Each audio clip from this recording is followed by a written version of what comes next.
Alright, are you clear? CPU usage is low. Shoot.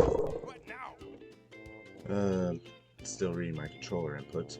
Anyway, welcome back, everyone. We're gonna hopefully finish the Spongebob Squarepants movie today.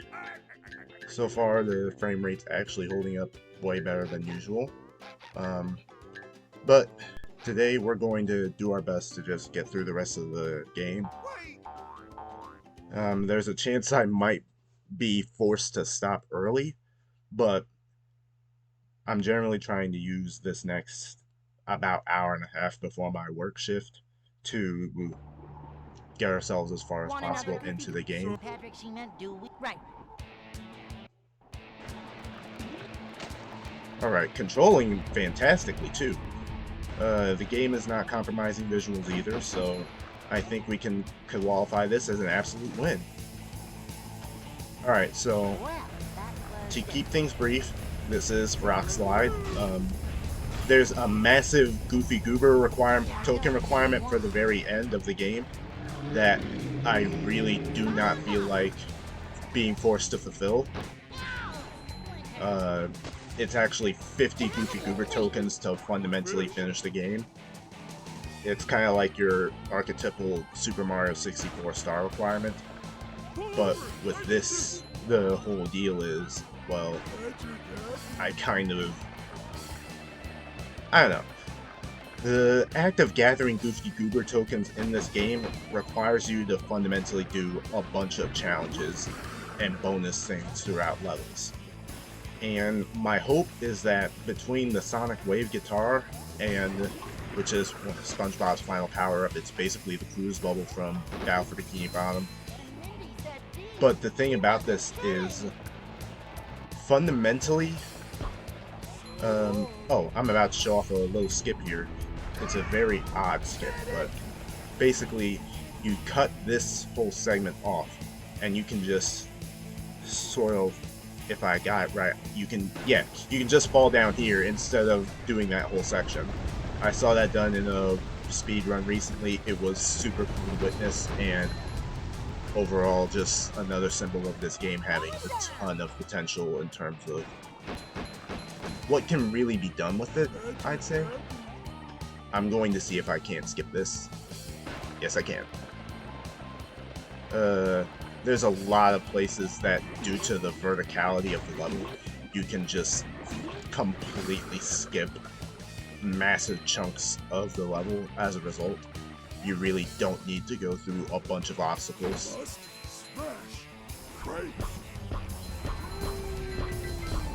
Oh yeah, we got a power-up. Awesome.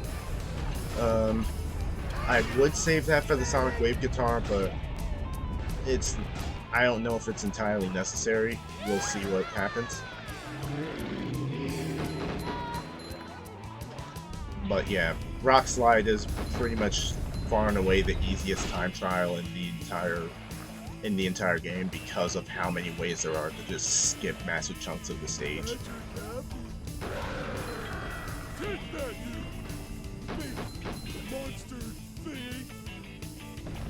And it makes this whole later segment where there's a bunch of split paths a lot less intimidating, because you're like, oh, well, it really doesn't matter what path I take because I saved so much time earlier. So that's why I'm approaching this in a way less worried fashion than I would normally, because at the end of the day, it's kind of just up to you what you do at this point. My hope is that what I just did was wait, there's a chance I might make this. Did I just make it? I made it! Holy shit, I'm a god!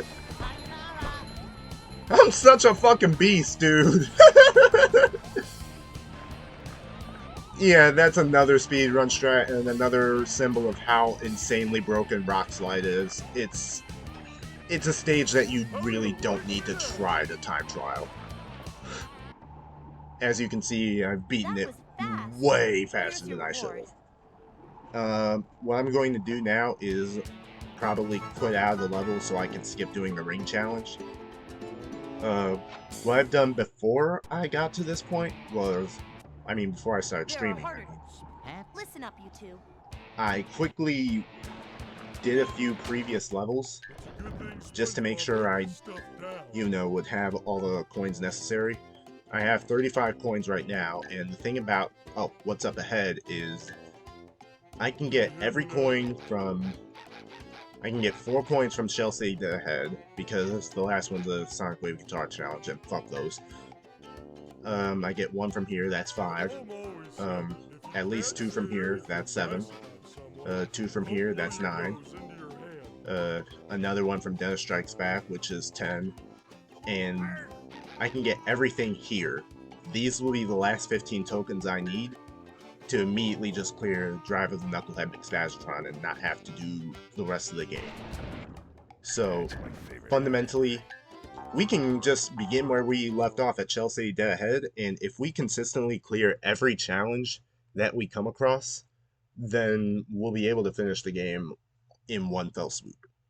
Now, there is a very real chance that I'll have to cut it off around, like, say, whatchamacallit. I don't want to say it's a guarantee that it's what will happen, but I will say, based off how this latter part of the game goes, it's not quite as simple as normally to... Oh yeah, that's Patrick's upgrade, so I'll tell more about that later. But fundamentally, by doing what I'm doing right now, I'll be able to skip completely any need to do a bunch of the later challenges in different levels. And the whole purpose behind that is to just not have to do ring challenges, not have to do macho time challenges, because it's not that they're specifically way harder than normal, it's just that they're way more of a hassle. And I just died on accident. There's a very real chance that, based on how things go, I won't have to do too much of the later segments of the game.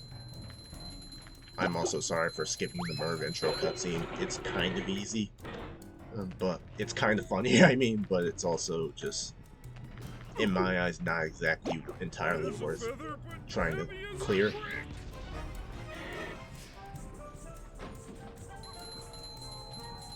It's not entirely worth clearing out, so what I'm going to do instead is just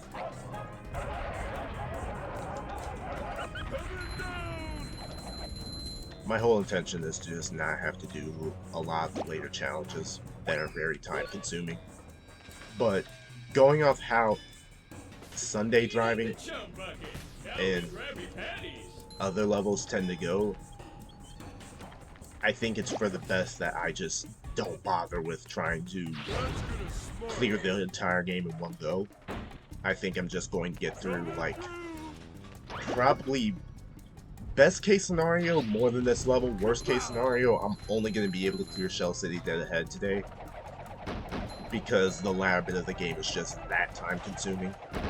Like, every stage from what we saw and now that we're men onward is multi-part, meaning there's no real way to consistently quickly clear out the levels. It's a bit of a pain in the ass. I'd rather not have to deal with that birth, but it's better to just get all those out of the way, and I'll just do this real quick. Anyway, this is Cirque du Malaise. It's basically an ice block puzzle. And it's probably the point where I'd say Shell City Dead Ahead really characterizes itself as the dupe killer point of the game, because a lot of these are actually sliding around, and I'm not sure if I'm entirely correct, but I think those platforms sink, so you really want to hurry up and get across them ASAP, because if you don't, well, yeah. As you can see, I'm very narrowly surviving these gaps. And if these platforms really do sink, then yeah, I don't have much time to make it across. And that's Cirque du Malaise. But yeah, all you gotta know about Shell City Deadhead is it's a bit of a bitch. A little bit. Not the worst level in the world, but enough of a pain to where you'll probably be like, damn, I really don't like doing this. Damn it. I'm trying to get the Merv, but Patrick's super throw goes so freaking far that you have to aim from all the way back here. Otherwise it would have taken multiple throw fruit tosses to actually get that. The thing about Patrick's super throw is it's so fucking broken that it basically invalidates most of the puzzles here. And I'm not complaining because a lot of the puzzles are, again, super time consuming. And that can happen. There's basically nothing you can do about that. Don't laugh at me. Light as a feather, but yeah. as a brick. Yeah, it takes multiple throw fruits to actually get rid of that. But the beauty of super throw is you won't have to. Okay, that happened. Oh, slidey stuff. Okay, yeah, Shell City Deadhead is not a very friendly level. Also, if you look over there and look really closely, I was never absolutely certain of this, but if you look closely, these look like wreckage of robots from Battle for Bikini Bottom, which is some insane miniature continuity from Heavy Iron Studio, because there's no reason to have a little Easter egg like that, but it makes for such a neat little simultaneous continuity detail. But oh, okay, that happened. It's both a neat little continuity detail and a neat little way of Heavy Iron showing, like, yeah, we made the other SpongeBob game that you already really love, so we're gonna give a little shout out to that heritage in a way, even though this came out less than a year after Battle for Bikini Bottom. I believe it was I think it was a straight up launch title for the PS4, dare I say. For the PS2, I mean. PS2, GameCube, and whatnot, I believe it was a launch title. So, came very early in these games' lifespans. As a result, this was back during the time where having a year to develop a game wasn't entirely fucking impossible, but you definitely still see the signs of crunch with this game in particular. This is what I was trying to avoid. All of these things will be continuously spawned until you get rid of the enemy spawner. Otherwise,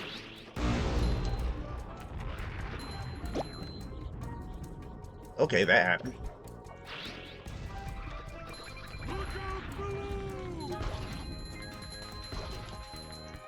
Oh yeah, and the thing about stunning enemies, you don't have to hit them twice if you do so. They just immediately die.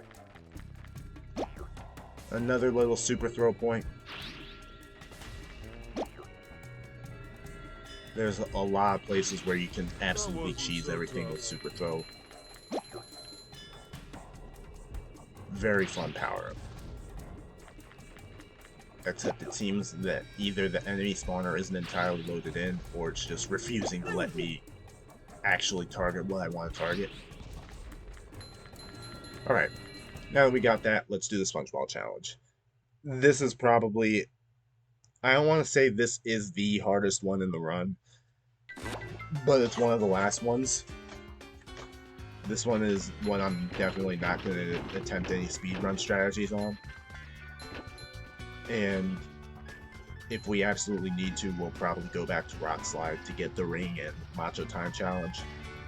Because again, Rock Slide is so freaking broken that the only really challenging level is the Ring challenge. I should probably real quick explain my reasoning for not doing the Ring challenges. The reason I don't do the Ring challenges is because the Ring challenges are just, being frank, awful. They really rely on a lot of trial and error, and I just fucked that up. But yeah, the thing about Ring challenges is they all require an insane amount of trial and error, because you'll never know where the ring spawns until you've done the level at least once. I've not played this game or replayed it enough to immediately know where everything's gonna show up. So as a result, I'm just not going to. But again, the thing about the ring challenge is it's probably the point where the game is at its hardest. Because that's when you gotta deal with a lot of memorization. The rings themselves are on a time limit, so you basically have a miniature time limit for every segment of the level. Also, why I was trying not to speedrun that. Yeah, this is the hardest Spongebob Ball challenge for a reason. Anyway, if I don't clear Shell City dead ahead, or at least get through, I'd say like Google Eyes and Smelly Knickknacks by 3:30, I'm probably going to switch over to Sonic Frontiers right around then, because I do want to get in some of pre-final update Raya Island gameplay, and you know, just see what I've generally put off for the whole year. Now, as for why it's taken me this long to finally complete Sonic Frontiers, it's because I wanted to see the game in its full form, so I was willing to indeed actually wait a solid year until the final update would drop, at which point I would be ready to actually, you know, experience the ending, get through all the stuff that, you know, I haven't experienced yet. So that's my whole thought process behind why it's taken me this long to finally get through Sonic Frontiers once and for all. Because in the end, I just really wanted to, again, just experience the game when it was complete. That was my ultimate priority, and that's what I decided I would do.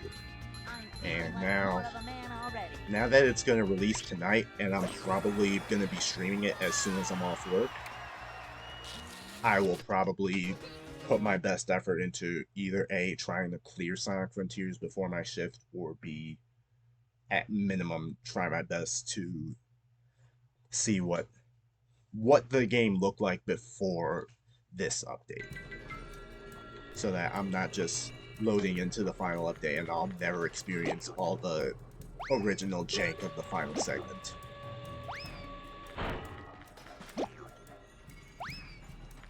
Hell. Screw it. And you can't make that.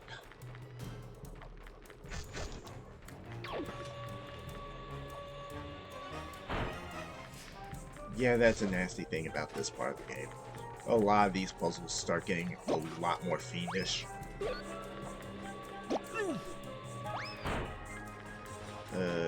I'm just gonna destroy this for my own sanity, because I don't want to deal with it later by any possible means.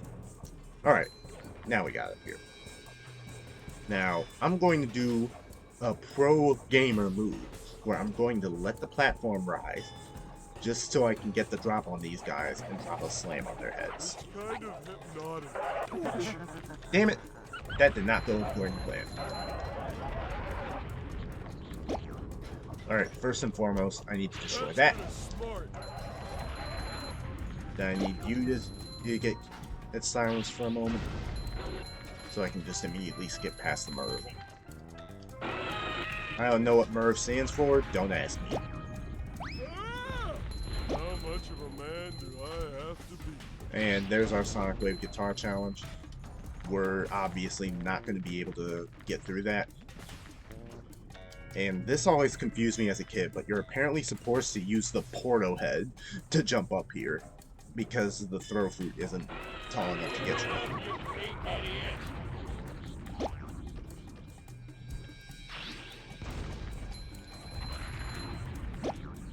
Alright, so what I do here...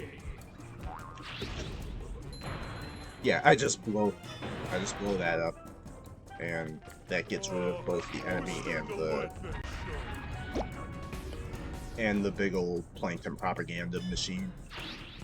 It's a neat little thing about this game where you will fundamentally always be seeing how far Plankton's corruption of Bikini Bottom is going, instead of just, you know, seeing it as a sudden result of as soon as he has Bikini Bomb under his control, you see him actively trying to take over the rest of the scene, which is really, really cool. Anyway, while this loading screen is up, we have one viewer. Thank you for coming. Nice to see you. We are at 3:06, so hopefully within the next 24 or so minutes we'll be oh yeah, that's 3-meter island. Very, very, very simple bonus challenge. There's a lot of ways it can go, but I'm trying to.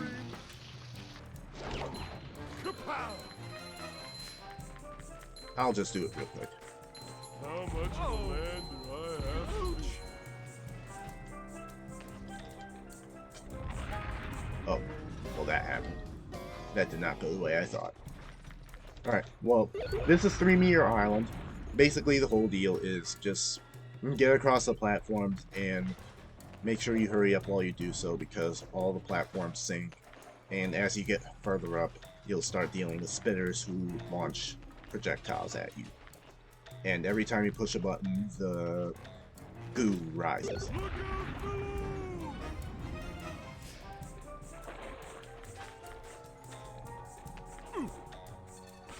Like, as you can see, these are the same platforms from earlier in Cirque du Malaise, that every time I step on them, they immediately start falling.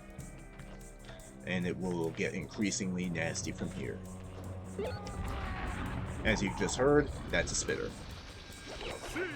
Now, normally if you don't have Patrick's reflection attack, then you're basically completely screwed at this point, because he literally can't do anything to spitters otherwise.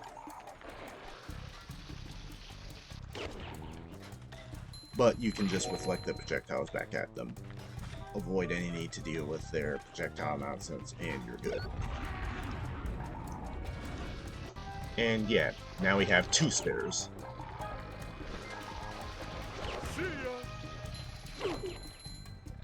Now, I'm not sure what happens when, you know, you just raise the water level without killing a spitter.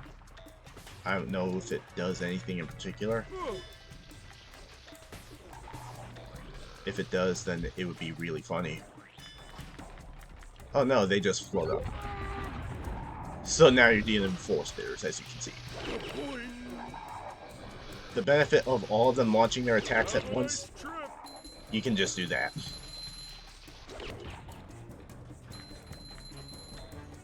But yeah, all of them have that flaw. If you just upgrade Patrick's spin, then this segment becomes insanely easy and overall a lot more manageable. Because otherwise you'd be dealing with 6 spitters going up here, which you can understand would be a complete fucking nightmare.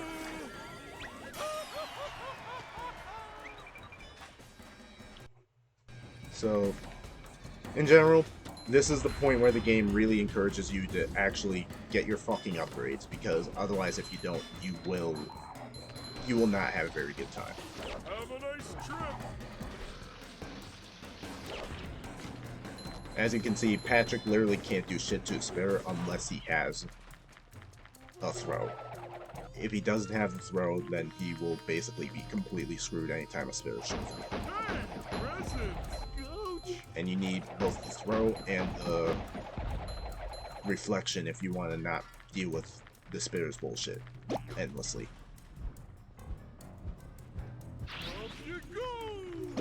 I'm trying to aim it directly at it.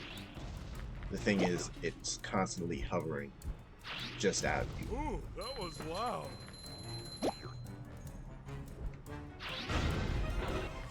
There we go. How much of a man do I have to be?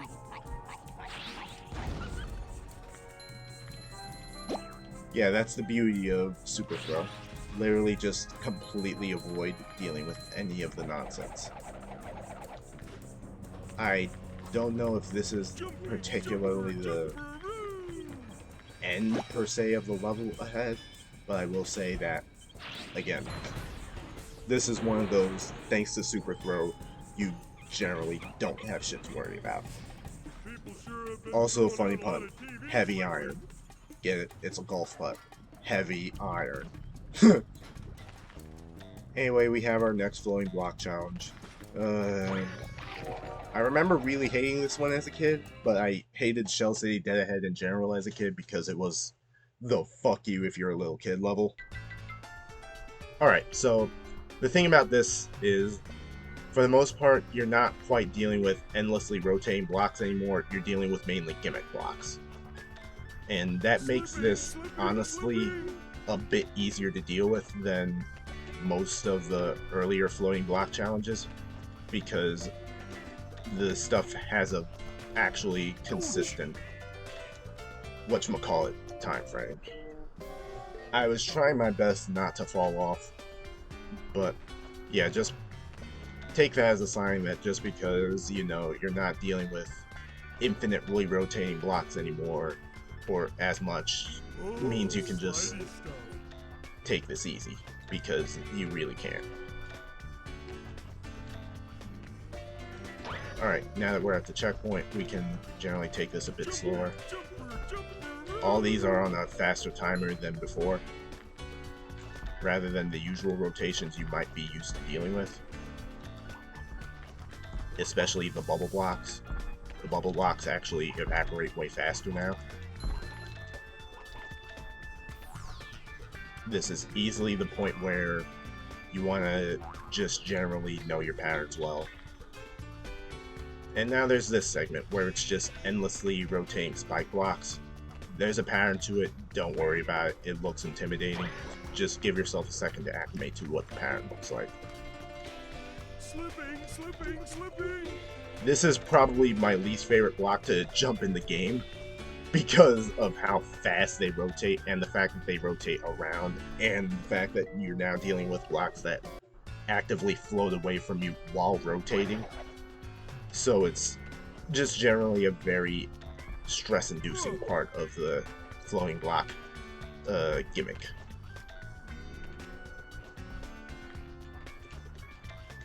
I'm trying to get that extra over there really quick.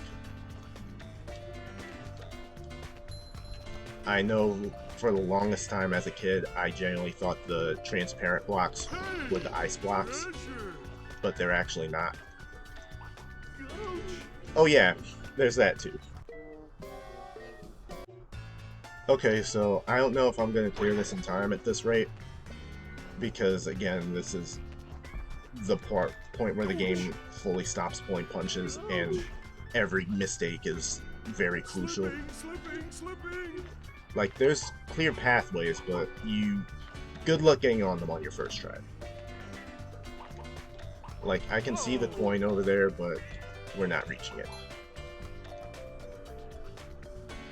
And yeah, that's the consequence of failing a floating block challenge. Every fucking block disappears. And you're forced to sit through the Are You Ready Kids introduction.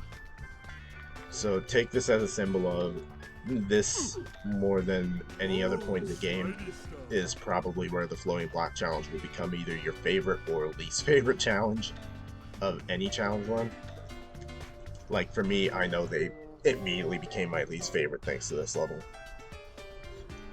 because there was so much you had to keep up with, and every global pattern is increasingly nasty.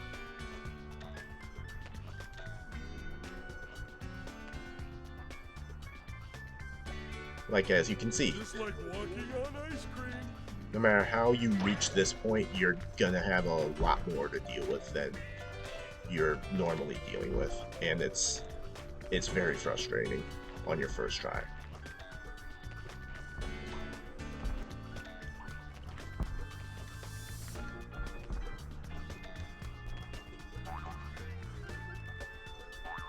Yeah, again, as you can see, the worst thing about it is now blocks actively move away from you while you're jumping toward them. So you gotta make sure your jump accounts for that distance. Alright, I think I have like one try at this, given the time limit right now, and I fucking fucked up.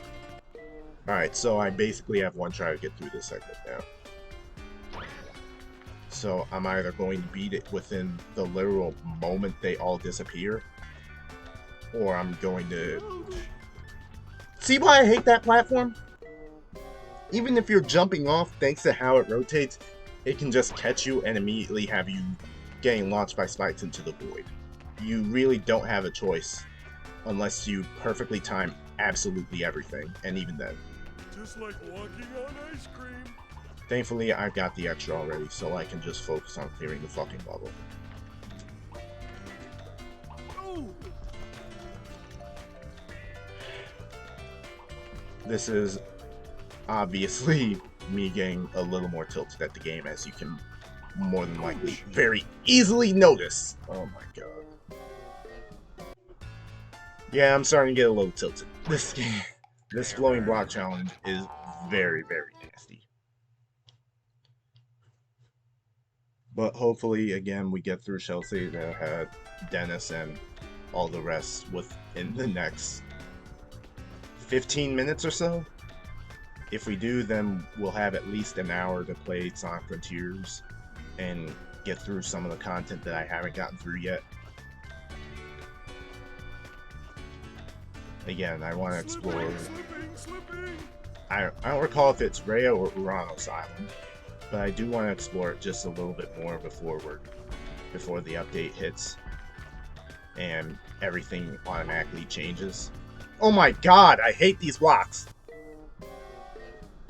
Like, you literally just saw it. As soon as I made the jump, boom, it started moving away. This is why it's so frustrating. You really don't have a say as to how this all transpires. You only have a say about when the shit starts moving and where you are in comparison to that. And even then, the shit just will move wherever it wants, it feels like.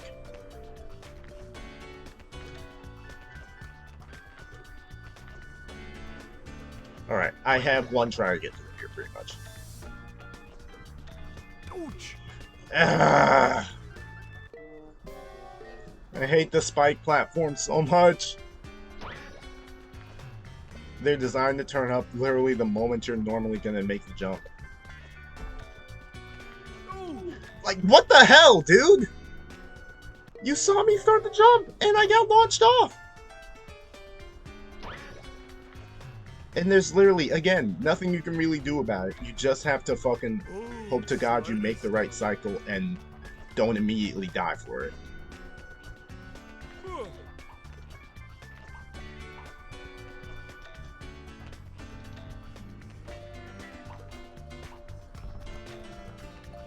Yeah, as you can see, I'm basically hurrying on every jump because you have to make these ridiculous split-second responses all the time, or else you basically will be screwed.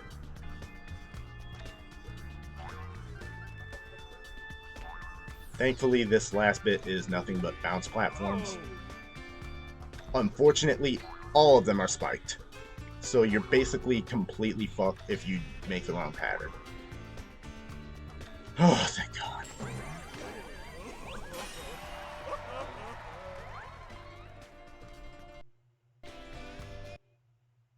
Literally by the skin of my teeth. I hate that level.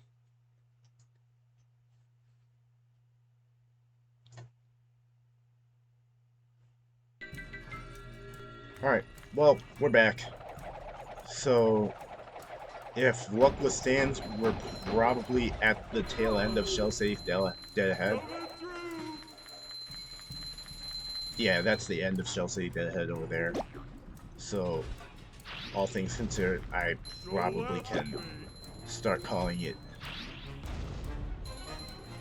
I can probably start calling it here about. But I actually sincerely doubt we will. I'm gonna just take out this bear first.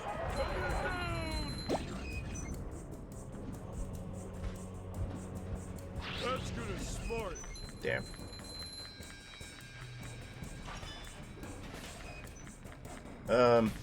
I think this part is actually completely unclearable if you don't have Patrick's updated smash, because you need to use an enemy to clear out that, to press that button. Macho stuff. but if you don't have the upgraded smash, you basically just get stuck. It might be why I got stuck here, because I never upgraded my abilities. So as a result, like, I never saw past this point. I only ever hit the floating block puzzle, and then soon was like, well, what now? Alright, what we're going to do here is we're going to skip this entire enemy Coliseum segment. Notwithstanding, I should be able to hit... Yeah, I hit both the Merv and the Chum Bucket thing. So now all I gotta do is just deal with the spitter.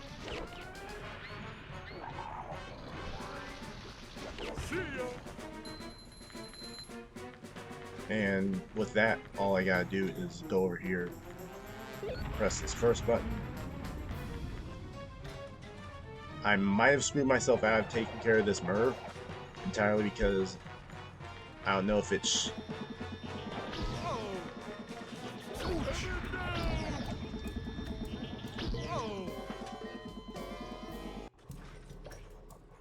Okay, so... yeah, this entire segment basically requires Patrick's updated smash attack. And you need to be able to consistently stun every enemy in here, and deal with the Merv, and deal with the fact that everything is aiming at you.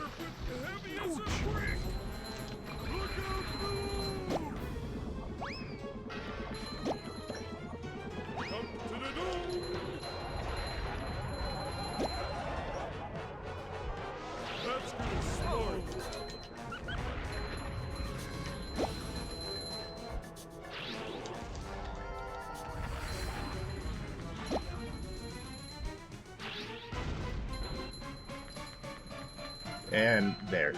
That's how you're supposed to clear it. Basically, all of Shell City Dead Ahead is ramming into your head. Dude, if you don't have your upgrades, you're not going to clear the game. So you really want at least the upgraded smash. We're not going to bother with getting much further, and we're just going to do that.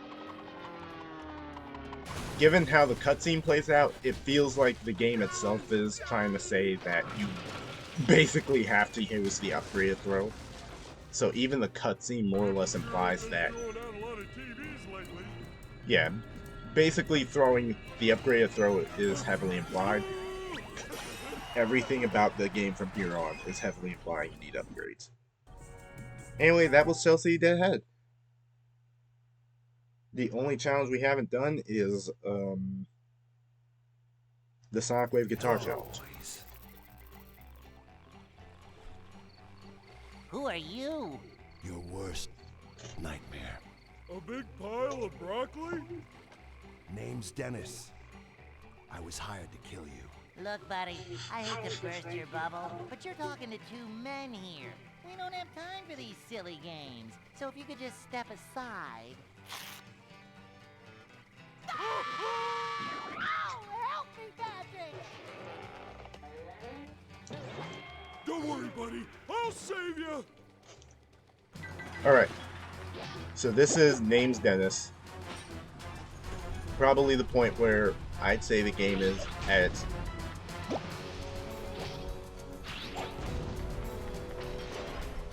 Oh! Light as a feather, heavy as a brick.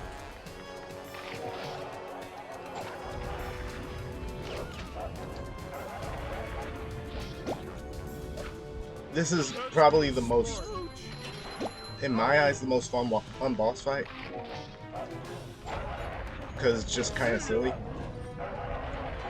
It's just Dennis trying his best to golf putt objects at you and trying and failing horribly. And you can really just cheese it by spamming Reflect instead of just ever bothering with the enemies. Ouch. And boom. Yay! And that's named Dennis. The boss fight with Dennis. It is Very short, literally takes place exactly in Shell City Deadhead. Finally, I got you right where I want you. That's All a I think big is, boot. it's kind of funny how Only hurt a lot. this I miniature love this scene job. and this small location after the This bigger now that boot we're men saved our sequence in the lives. movie was expanded into an Thank entire you, level. Stranger. It's really cool. That's the It adds a Fun lot of Club! character to it. And so, SpongeBob and Patrick Yeah, enjoy the escape the PowerPoint clutches cutscene. of the mad It's very villainous bad. Dennis, only to be captured by the even more hideous Cyclops, and then they passed out, awakening in a dreamy, goofy goober wonderland where... Oh, wait a Look at minute. that stock image of Patrick. It's the Goofy Goober. The most stock Patrick, images of there's the Goofy SpongeBob and Goober Patrick possible. himself. Oh, Literally boy. recolors As I of was saying, background NPCs in the SpongeBob background. and Patrick continued on, allowing nothing to distract them. Goofy, goofy, goober, goober, yeah. It's just a dream. Don't waste your time. Go ahead. Anyway, this is the point where we have a little bit of a simultaneous breather level and a signal of how brutal everything else becomes. So Sunday driving. It's Only Goofy Goober It's a knows the way strange out of level. Gooberland, the sea bottom's nuttiest place. so the thing about Sunday driving, it takes place in Goofy Gooberland. It's literally a complete and utter wacky dream world, and it's entirely original for this game, by the way. There's no Guys, concept art of Goofy this Goober knows existing. the way out of the amusement park. Follow Goofy Goober and don't lose him. Yeah, as you can see, that damn peanut on the unicycle is who we're supposed to be following. And if we don't chase that damn peanut down, we'll basically be stuck and we'll be unable to escape the dream world. Or, for that matter, escape the Cyclops. So as a result, this is probably both the nuttiest and overall most fun level in the game, but also the most infuriating in a lot of ways because the later challenges are Don't worry, fucking Mindy. awful. There is no chance of him getting away from us. Yeah, we won't let him out of our sight. If he gets too far away from you, you'll have to start again. And let that be a symbol of what the hell you're about to deal with from here on out. You have to keep up with the Goofy Goober and the stage's general global timer in driving levels now, or else you will lose.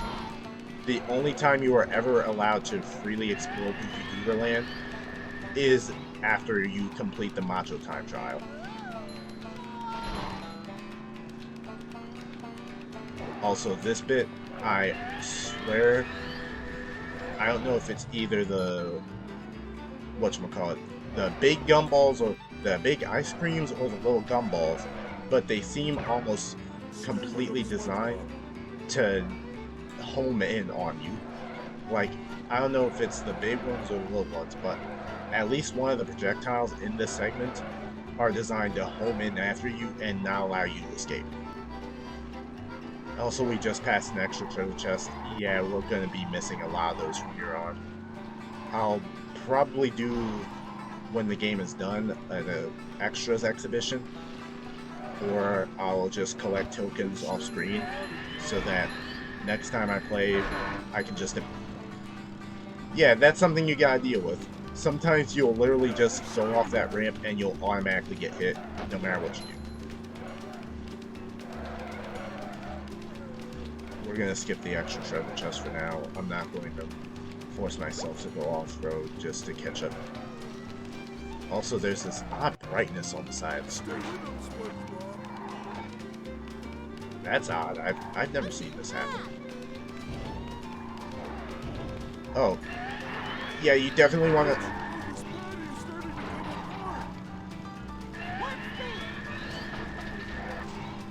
Yeah, this entire level is just one long diatribe of enjoy all the nastiness that the later game is going to bring you. There's literally only one level left, and by level I mean like one straight up on foot level. After that, it's nothing but, other than Shell City dead ahead, there's nothing left now except either driving levels or sliding levels. Either way, you're permanently on rails for much of the last 75% of the game. And it's very much a pain in the ass to an extent, because it adds this sort of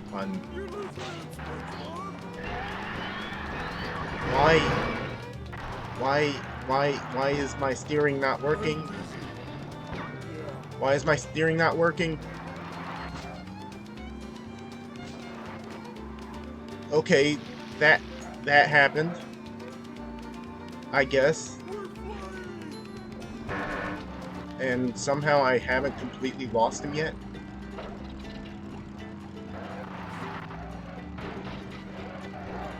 And now I really can't get the extra treasure chest because I gotta catch up with that damn peanut. Yeah, I don't know what the hell happened.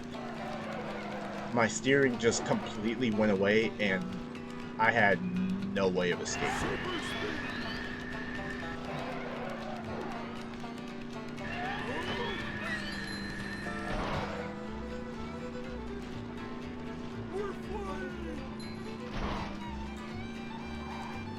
Hopefully that doesn't happen on the last lap, or I can just get hit by an unavoidable ice cream cone.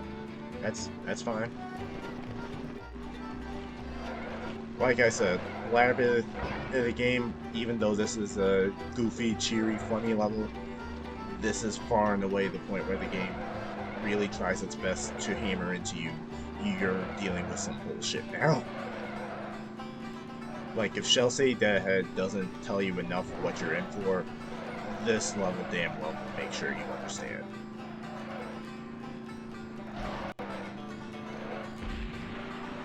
Alright, so now you have to go up here. This sucks, because you're going to slip and slide around, you have minimal control of the paddy wagon, and yeah, the Goofy Goober just basically gets a free getaway if you don't know what you're doing around here, and don't at least maneuver the paddy wagon enough to not completely eat shit. Oh my god, my steering moved again. Alright. Hopefully that didn't make me completely lose it. Okay, we're good. We should be good. Well done, Patrick and SpongeBob. She said my name first. Oh boy. Notably, that is, I think, the one point in the game where she does say Patrick's name first. Which I think is a funny little clue in that it's a dream. When SpongeBob and Patrick awaken from their sweet dreams of ice cream sundaes and dancing peanuts, they discover that they have become prisoners of the Cyclops. For you see, gentle viewers, our heroes had at long last made it to Shell City and had discovered its awful secret. Shell City was nothing more than a souvenir shop. Those who were captured were dried up and turned into smelly knickknacks. And that is precisely what was happening to our two friends. The situation seemed to be completely and utterly hopeless. But they were saved by the tear of the Goofy Goober, as well as a conveniently placed sprinkler system. King Neptune's crown lay nearby, but our heroes still needed to escape the treacherous depths of Shell City and get past their most dangerous adversary, the Cyclops. Alright, so it's 3:35. What's ahead is Google Eyes and Smelly Knickknacks. Google Eyes and Smelly Knickknacks This is Shell City? What a horrible place! But don't worry, there must be a way out. Also, fun fact, that is actually Scarlett Johansson voicing Mindy. And you can see the exact point where SpongeBob and Patrick are being dried Good up. job getting the crown. Are you kidding? That was easy. Yeah, we are the manliest of men. Then what about the hopelessness? Hopelessness? The weeping? Lady, you must have been watching over someone else. Never mind. There's no time to waste. Find a way out of here, get past the Cyclops, and back to the Krusty Krab too. Alright, so we're going to, whatchamacallit, We have 42 tokens. We're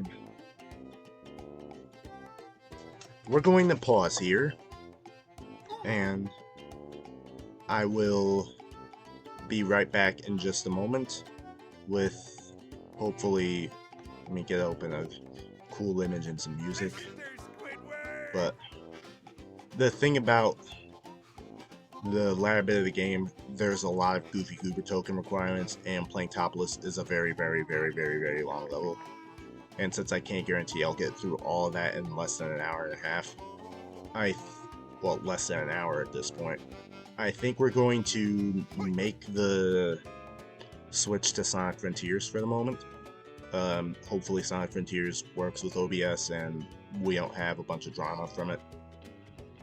So let me, again, first and foremost, pull up a cool image.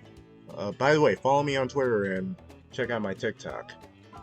Just small little plug, small little heads up. I don't know why it's trying to show a whole slideshow underneath. Alright, so what I'm going to do is, again, I'm going to dip out for just a moment, and when I come back, we will be generally, what was I doing? Okay, just give me a moment. I'll be right back, and we will begin Sonic Frontiers.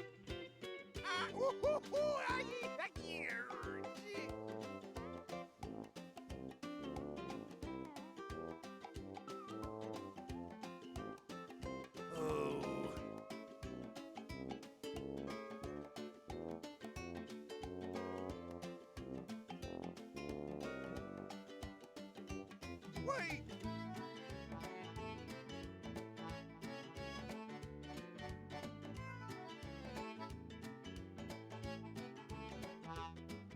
It's a good thing SpongeBob wrote this stuff down.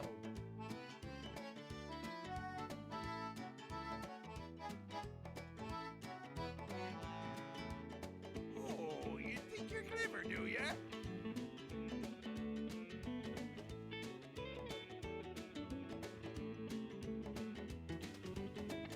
I don't know.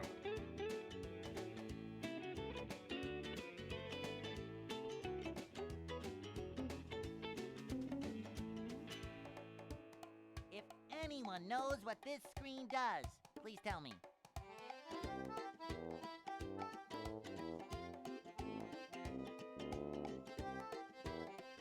Oh boy, stuff!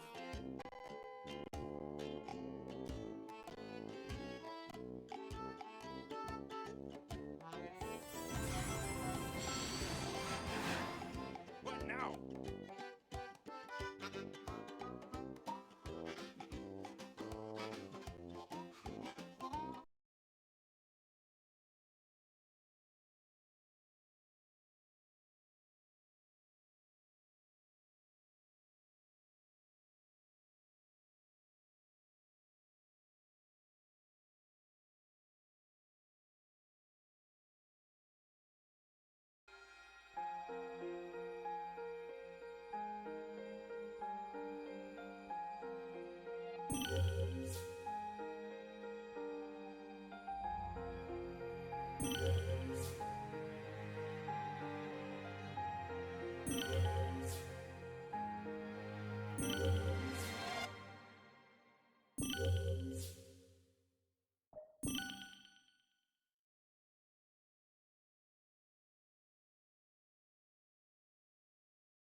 Okay, so right now my OBS is not trying to pick up Sonic Frontiers, which is annoying. I'm trying to set it to capture like something,